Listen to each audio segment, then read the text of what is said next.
Students, Gayatri विद्या उच्च माध्यमिक विद्यालय 700 के यूट्यूब चैनल पर आप सभी का पुनः हार्दिक स्वागत है।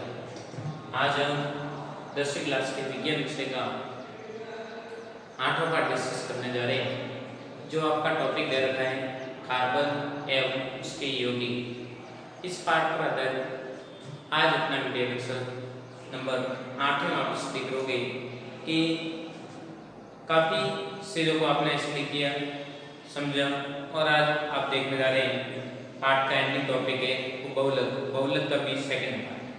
फर्स्ट पार्ट आपने देखा था बहुलक दो कैटेगरी में डिवाइड किए गए थे, एक तो प्राकृतिक बहुलक और एक संश्लेषित बहुलक। प्राकृतिक बहुलक के बारे में आपने स्टडी की थी कल।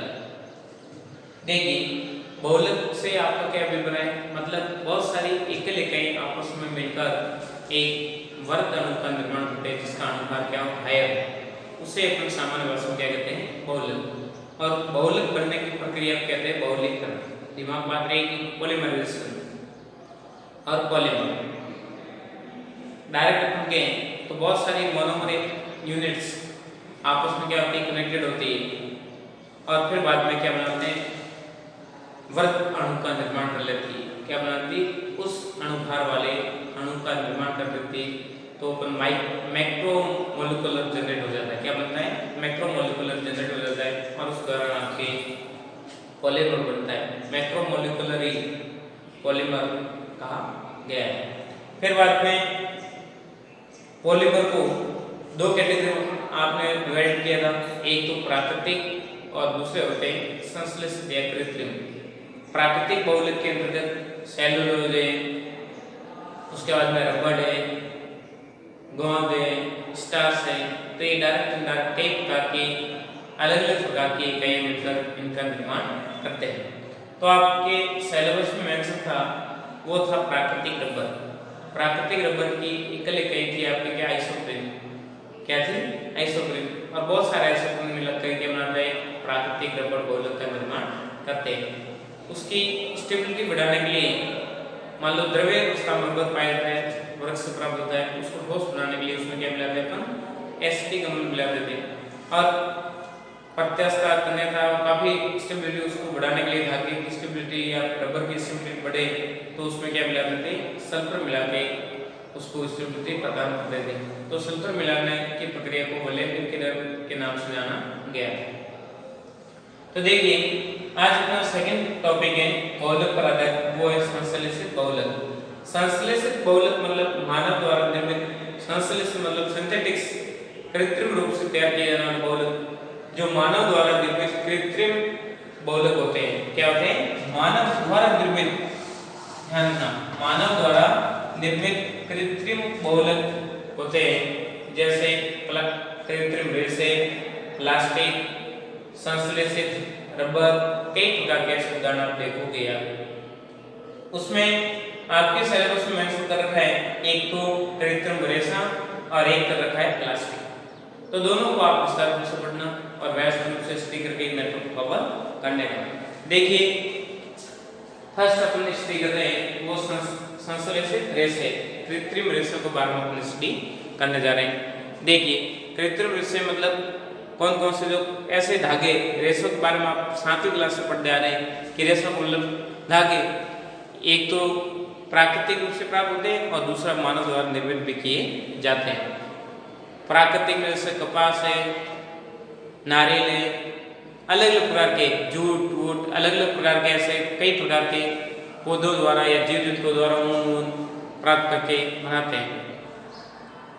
जबकि कृत्रिम मानव द्वारा निर्मित होते हैं, जैसे नायलॉन, सासर, टेरिलिन या डेक्रोन के नाम से भी जाना जाता है, और रेयन।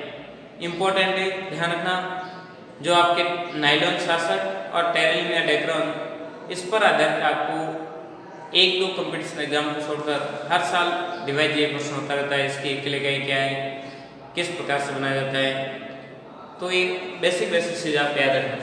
देखिए नायलॉन शासक जो आपके सिलेबस में मेंशन कर रखा है, नायलॉन शासक, टेरिलिन और रेयन। तो देखिए नायलॉन शासक के बारे में बात करते हैं अपन। तो नाइलॉन शासक की एकल इकाइयां बताई गई है, वो आपके एकल इकाई के रूप में क्या नाइलॉन शासक की हो जाएगी, एडिपिक अम्ल तथा हेक्सामेथिलीन डाइएमीन दोनों एकल इकाइयों को संघनित करके नाइलॉन शासक रेशा प्राप्त किया जाता है। तो नाइलॉन शासक की एकल इकाइयां कौन कौन सी है, कई बार कॉम्पिटिशन एग्जाम में पूछा जाता है नाइलॉन शासक की एकल इकाइयां क्या है, तो ये ध्यान रखना एडिपिक अम्ल तथा हेक्सामेथिलीन डाइएमीन, ये दो नाइलॉन शासक की एकल इकाइयां बताई गई। नाइलॉन शासक को किस रूप से प्राप्त किया जाता है, कौन सी विधि अपनाई जाती है, संगणित विधि।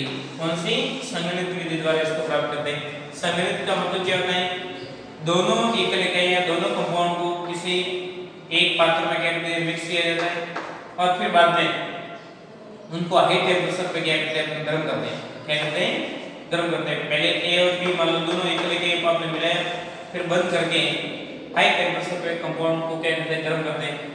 गर्म करने पर भाप बनती है, क्या बनती है, इनकी भाप बनेगी और भाप का वापस संघनन होने के बाद में जो नया पदार्थ प्राप्त होगा वो आपके क्या होगा, नाइलॉन शासक रेशा प्राप्त होता है। जो इससे भाप बनी, भाप को ठंडा करके वापस संघनित करके जो आपके नया लिक्विड या नया उत्पाद प्राप्त होता है वो आपके नाइलॉन शासक प्राप्त हो जाता है। बेसिकली बात दिमाग में रखेगी, संघनन की प्रक्रिया में दो भिन्न भिन्न पदार्थों को मिलाकर हाई टेम्परेचर पर उसको क्या किया जाता है, बॉइल किया जाता है और बॉइल करके फिर बाद में उससे निकलने वाले भाप को संघनित करके उस रेशे को अपन प्राप्त करते हैं। देखिए आगे आप देख रहे हैं तो एडिपिक अम्ल का सामान्य सूत्र क्या हो जाएगा, एडिपिक अम्ल, एडिपिक अम्ल में भी आपके देखें तो कार्बन अणु कितने पार्टिसिपेट होते हैं, 6 अणु, और हेक्सामेथिलीन डाइएमीन में भी कार्बन परमाणु कितने पार्टिसिपेट होते हैं, 6। तो इनको आपस में रिएक्शन करवाते हैं तो एडिपिक अम्ल का ये सामान्य सूत्र हो जाएगा। इस रूप में लिखो या ऐसे भी लिख सकते हैं डायरेक्ट,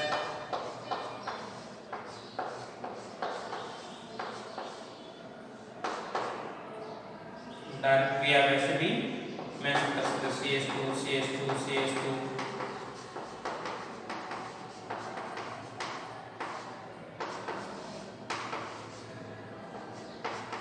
ऐसे। या तो मैंने इसको इतना बड़ा नहीं लिख के क्या लिखा है, शॉर्ट में पोस्ट बना के 4 लिखे। अब इसकी अभिक्रिया करवाते हैं अपने हेक्सामेथिलीन के साथ, तो संघनन की क्रिया द्वारा इसका एसिड का तो क्या निकलता है, OH ये बॉन्ड, और यहाँ से क्या निकलेंगे, हाइड्रोजन परमाणु, ये आपस में रिएक्शन करके जल के बाहर निकल जाते हैं और आपके नया कंपाउंड जनरेट हो जाता है। वापस अगली यूनिट आएगी, वो वापस यहाँ से तोड़ेगी इस कंपाउंड को, फिर इधर से टूटेगा, तो ये बार बार प्रक्रिया होती रहती है। हमेशा एडिपिक अम्ल से OH आयन तथा हेक्सामेथिलीन डाइएमीन से हाइड्रोजन आयन का क्या होता है, रिड्यूजन होता रहता है। प्रोसेस दिमाग में रहेगा, तो दिमाग में रखते हुए आप व्यवस्थित बता सकते हैं, मतलब एडिपिक अम्ल तथा हेक्सामेथिलीन डाइएमीन की आपस में रिएक्शन करवाते हैं, तब आपके नाइलॉन शासक प्राप्त हो जाता है। अभिक्रिया कंडेंसेशन प्रोसेस के अकॉर्डिंग संपन्न होती है, संघनन की क्रिया द्वारा संपन्न होती है, देखी जाती है।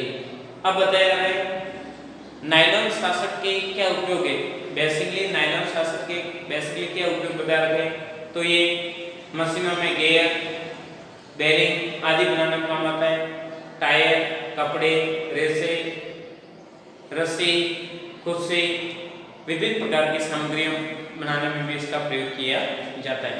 बात दिमाग में रहेगी, डायरेक्ट इनडायरेक्ट आप देख सकते हैं, तो नाइलॉन शासक इंपॉर्टेंट बताया गया है। नाइलॉन शासक को अभी आप पढ़ रहे और फिर बाद में आगे जाके भी आपको देखने को मिलेगा। तो ये था नाइलॉन शासक। अब अपन देखेंगे डेकेरॉन। डेकेरॉन क्या है उसको अपन स्टडी कर रहे, देखिए एक बार स्क्रीनशॉट ले लीजिए, फिर डेकेरॉन की बात कर रहे हैं। टेरिलिन या डेकेरॉन एक ही है। देखिए सेकेंड रेशा आपके सामने पेश हो रहा है, वो है डेकेरॉन या टेरिलिन। क्या नाम है, टेरिलिन या डेकेरॉन। किस प्रकार से जनरेट किया जाता है, कृत्रिम रूप से प्राप्त होने वाला ये भी एक बहुलक का उदाहरण बताया गया है। देखते हैं हम इसकी एकल इकाइयां जो आपके काम आती है वो कौन सी होती है, इथाइलिन, ग्लाइकोल तथा टेरिथेलिक अम्ल, इसकी एकल इकाइयां बताई गई। ये एकल इकाइयां संघनन की अभिक्रिया द्वारा क्रिया करके क्या बनाते हैं आपके कौन सी विक्रिया द्वारा, संघनन की विक्रिया द्वारा डेकेरॉन जनरेट करते हैं, द्वारा डेकेरॉन बनाते हैं।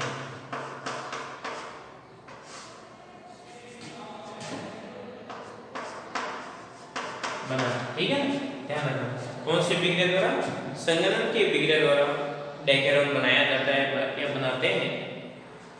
देखिए संघनन का मतलब उसमें से जब कोई भी कंपाउंड को मिक्स करके गर्म करते हैं तो उससे कुछ छोटे छोटे पार्टिकल उससे बाहर निकलते हैं तथा वर्ग अणु का निर्माण होता हुआ बताया गया है। निकलने वाले अणु जल के रूप में भी हो सकते हैं, गैस के रूप में भी हो सकते हैं या कुछ भी मिश्रण के रूप में भी हो सकते हैं, परंतु वर्ग पार्टिकल बनेगा वो आपके एक बहुलक का काम करेगा। तो आप देखते हैं कि टेरिथेलिक अम्ल का सूत्र क्या हो जाएगा कि अपन सिंपल सा प्रोसेस देखें तो बेंजीन के दोनों साइड में कार्बोक्सिलिक समूह जुड़ रखे हैं। कौन सा समूह जुड़ रखे हैं, कार्बोक्सिलिक समूह बेंजीन के दोनों साइड में जुड़ रखे हैं। इस समूह को अपन बोलते हैं कार्बोक्सिलिक समूह। ये वाला समूह है ना, इसी को अपन बोलते हैं कार्बोक्सिलिक समूह।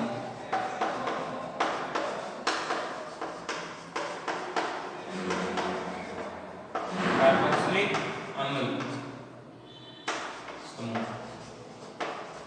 के नाम से जाना जाता है। ध्यान रखें।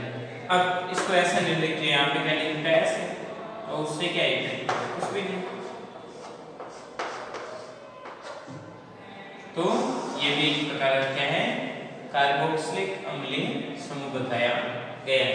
अम्ल का दर्शाते हैं तो देखिए अब इसको बेंजीन के दोनों सिरों पर दोनों 1 और 1 2 3 4 तो क्या कह सकते हैं 1 2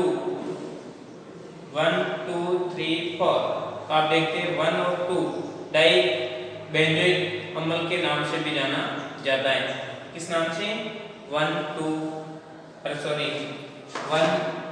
और डाई बेंजोइक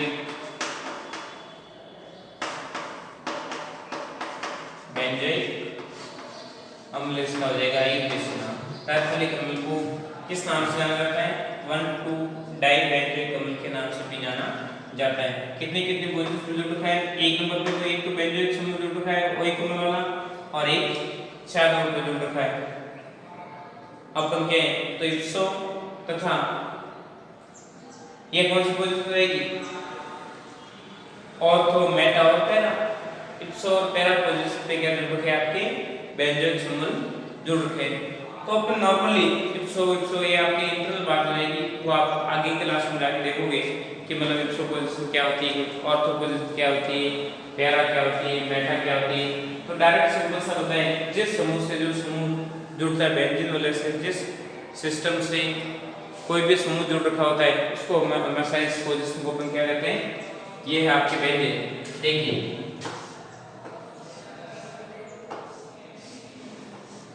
ये क्या हो जाएगी बेंजीन जिस पोजीशन से कोई भी कंपाउंड जुड़ता है, जिस पोजीशन से उस स्थिति को अपन क्या बोलते हैं इप्सो। ध्यान रखना इप्सो स्थिति। और इससे जस्ट आगे वाले ये दो कंडीशन क्या कहलाएगी आपके ऑर्थो। क्या कहेंगे दोनों इन कंडीशन को ऑर्थो, और ये दो कंडीशन वो किस नाम से जाना जाएगी मेटा, और ये होती है पैरा पोजीशन पैरा। तो इनके बारे में आप आगे की क्लास में विस्तार रूप से स्टडी करोगे। तो यहाँ पे सिर्फ हमें मुझे इतने बताना था कि टेरिथेलिक अम्ल का आईयूपीएसी नाम क्या रहेगा 1 और डाई बेंजोइक अम्ल के नाम से भी जाना जाता है, या अपन के इप्सो पैरा डाई बेंजोइक अम्ल के नाम से भी अपन कंसीडर कर सकते हैं। दिमाग बात रहेगी। तो जनरली जब टेरिथेलिक अम्ल की अभिक्रिया अपन करवाते हैं इथाइलिन ग्लाइकोल के साथ अभिक्रिया करवाते हैं तो हमेशा अम्ल हमेशा क्या अपने में स्टैक है OH समूह को रिड्यूस करता है, जबकि यहाँ से ग्लाइकोल में से क्या निकलता है, हाइड्रोजन समूह, और ये आपस में मिलकर क्या बनाते हैं, जल का अणु विमुक्त हो जाता है और बार बार अभिक्रिया होती रहती है, जिससे क्या बनेगा आपके पॉली इथाइलिन टर्टलिक बहुलक का निर्माण हो जाता है। उसको सामान्य भाषा में क्या बोलते हैं अपन, डेकेरॉन या टेरिलिन के नाम से भी जाना जाता है। दिमाग बात रहेगी तो सिंपल प्रोसेस, सिंपल कंटेनमेंट अवगत करवा रखा है, उसको व्यवस्थित रूप से समझे। आगे देखिए बेसिकली इसका उपयोग कहाँ पे उपयोग आता है, तो ये टेरिलिन एक रेशा है, इसका विशेष करके कपड़े बनाने में, नावों की पोल बनाने में, बेल्ट बनाने में, चुंबकीय टेप रिकॉर्डर में, फिल्म आदि में इसको डायरेक्ट इनडायरेक्ट अपन उपयोग करते रहते हैं। दिमाग बात रहेगी तो देखिए एक तो आपने पढ़ा है नाइलॉन 66 और एक पढ़ा है डेकेरॉन। डेकेरॉन की एक इकाई आपके इथाइलिन ग्लाइकोल और टर्फेलिक अम्ल बताई गई, और उसमें नाइलॉन 66 की बात करें तो आपके हो गई एडिपिक अम्ल, हेक्सामेथाइलिन डाइएमीन, उसकी इकाई बताई गई। तो एकल इकाई दोनों की वेरी वेरी इंपॉर्टेंट है, ध्यान दें, दोनों संगणन अभिक्रिया के दौरान संपन्न होती, और कई बार परीक्षा पूछते कंफ्यूजन करने के लिए, तो ये ध्यान रखना, मतलब कंबाइंड मैटर ध्यान रखना कि किसकी कौन सी एकल इकाई है। बाकी कभी कभार क्या कर देते हैं कि डेकेरॉन की एकल इकाई है आपको टर्फेलिक अम्ल तथा एडिपिक अम्ल, या टर्फेलिक अम्ल तथा हेक्सामेथाइलिन डाइएमीन, ऐसे आपके दे देते ऑप्शन बना के देते और फिर बाद में आपका एक ऑप्शन आपको सिलेक्ट करना होता है। तो फिर ध्यान दें किस प्रकार से कौन सी प्रश्न किस टाइप का बना के आपके सामने पेश हो रहा है, उसके अनुसार कवर करते हुए आगे बढ़े। तो आपको बोर्ड एग्जाम में तो डायरेक्ट आपको क्वेश्चन पूछा जाता है कि डेकेरॉन बनाने की अभिक्रिया लिखिए, तो डायरेक्ट आपको अभिक्रिया के माध्यम से प्रदर्शित करके समझाना है। दिमाग बात रहेगी। आगे देखते हैं संश्लेषित रेशे के अंतर्गत एक और रेशा आपके देखा है रेयन। रेयन के बारे में भी आज स्टडी अपन कर लेते हैं, फिर बाद में रहेगा प्लास्टिक को अपन अगले वीडियो लेक्चर में स्टडी करेंगे। देखिए रेयन क्या होता है उसके बारे में, तो जो मैटर आपको बताया जा रहा है उसको व्यवस्थित समझे और कवर करें। देखिए एक बार डेकेरॉन का स्क्रीनशॉट ले लीजिए, हो गया होगा स्क्रीनशॉट आपका। आगे देखिए आगे आप देखते हैं रेयन। रेयन का रेशा किस प्रकार से जनरेट किया जाता है उसके बारे में बात करते हैं। बेसिकली बात करें तो रेयन पूर्ण रूप से कृत्रिम रेशा नहीं है, इसको कुछ प्राकृतिक वस्तुओं का भी इसमें क्या किया जाता है, डायरेक्ट उपयोग किया जाता है। जैसे कागज या सेलुलोज जो पेड़ पौधों से प्राप्त प्राकृतिक चीज है, तो सेलुलोज को या कागज की लुगदी बनाकर फिर उसमें सोडियम हाइड्रोक्साइड प्रोवाइड किया जाता है ताकि पूर्ण रूप से कागज उसमें क्या हो जाए, फिल्टराइज हो जाए। और जैसे ही कागज उसमें विलीन में घुलकर एकदम साफ हो जाता है, तब कागज के ऊपर या उस सेलुलोज के विलीन के ऊपर क्या डालते हैं अपन, कार्बन डाइसल्फाइड गैस को प्रोवाइड करते हैं। कौन सी? कार्बन डाइसल्फाइड गैस को प्रोवाइड करते हैं। जैसे ही घोल में कार्बन डाइसल्फाइड गैस को प्रोवाइड करते हैं तो सेलुलोज विलीन एक प्राप्त हो जाता है, घोल के रूप में गाढ़ा सॉल्यूशन प्राप्त हो जाता है। अब इस विलीन को मेन छिद्रयुक्त या जाली में से प्रोवाइड करते हैं। तो एक जैसे आपने देखा होगा कि कभी कभार मिठाई की दुकान के आगे से गए होंगे या घर पे मिठाई बनाते हैं, तब जलेबी बनाने का प्रोसेस आपके दिमाग में है क्या? तो जलेबी जैसे बनाते हैं सेम टू सेम प्रोसेस में भी होता है। मेन छिद्र में से गुजारते हैं और जलेबी को गर्म तेल में डालते हैं या घी में डालते हैं, और इसको किस में डालेंगे, डायरेक्ट डालते हैं तनु सल्फ्यूरिक अम्ल में। और जैसे जैसे उसके ऊपर ऐसे घुमाते रहेंगे तो वैसे वैसे आपके धागे जनरेट होते रहते हैं, और धागे रेयन के धागे होते हैं, चमकदार होते हैं और एकदम फ्रेश धागे आपको प्राप्त होते हैं, देखे जाते हैं। तो सेम टू सेम प्रोसेस होता है, इसके समान एज टू एज आप बता सकते हैं जलेबी प्रोसेस। दिमाग में रखना जलेबी किस प्रकार से बनती है, वैसे वैसे रेयन का रेशा तैयार किया जाता है। कागज की लुगदी बनाते हैं, उसको NaOH में डिजोल्व करते हैं, फिर बाद में कार्बन डाइसल्फाइड गैस को उसमें प्रोवाइड की जाती है और गाढ़ा घोल तैयार हो जाता है। और जैसे ही गाढ़ा घोल तैयार हो गया तो उसको भिन्न भिन्न प्रकार की सूक्ष्म छिद्रयुक्त जालियों में से गुजारा जाता है, और निकलने वाले जो आपके होते हैं अलग अलग तंतु उसको डायरेक्ट तनु सल्फ्यूरिक अम्ल में प्रोवाइड किए जाते हैं ताकि सूख के एकदम कठोर दृढ़ धागा संपदार्थ प्राप्त हो जाता है। और जनरली इस धागे के उपयोग अपन वस्त्र उद्योग में, धागे निर्माण करने में और विभिन्न प्रकार की सटाइयाँ, दरियाँ या चादर आदि बनाने में इसको काम में लेते रहते हैं। जनरली यह था आज का टॉपिक, जिसमें आपने प्राकृतिक रेशे को तो कल पढ़ा था और आज आपने कृत्रिम रेशों के कृत्रिम बहुलक के अंतर्गत एक पार्ट को आपने कवर किया। कृत्रिम बहुलक के अंतर्गत एक तो दे रखा आपके सिलेबस में रेशे और दूसरा दे रखा है प्लास्टिक।